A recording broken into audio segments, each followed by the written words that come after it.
America is a very sentimental nation. In the 19th century and even today, we tend to believe that empathy is really the basis of the foundation of our democracy. What I also came to realize was how violent a nation America is at the same time in the 19th century. Slavery, corporal punishment in schools, which was debatable even at the time, naval flogging. So there were these sort of institutions of violence. And I wondered how we could, how both could exist at the same time and not in contradiction. They come together in what I call the whipping boy effect. This goes back to the 15th and 16th centuries with the young princes like Prince Edward. The divine right of kings said his body could not be touched, so he was not whipped. Another boy was whipped in his place. The book posits Christianity as important to the bringing together of violence and sentimentality. That it's because America sees itself as a Christian nation, but also adheres to the sort of central Christian, I'll call it myth, but I don't mean anything pejorative by that, of Jesus being one with God and dying for our sins is really important because he's the ultimate whipping boy. I'm thinking about that complicated figure, John Brown. He is someone who, as you say,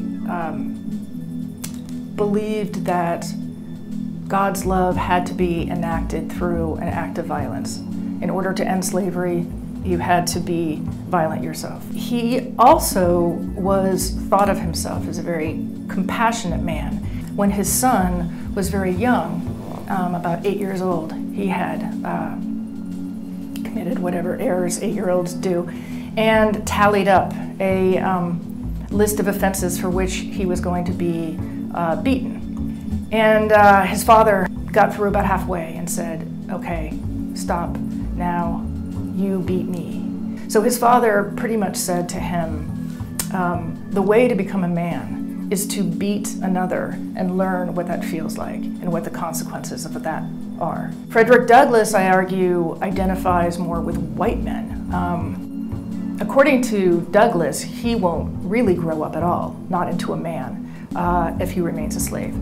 And so his only way to out of slavery, the darkness of slavery, is to beat up, this in this famous scene, to beat up his overseer, Mr. Covey. And he's learned that from the whites who have done the beating. I mean, he wouldn't have been beating the overseer at all if the guy hadn't been whipping him first.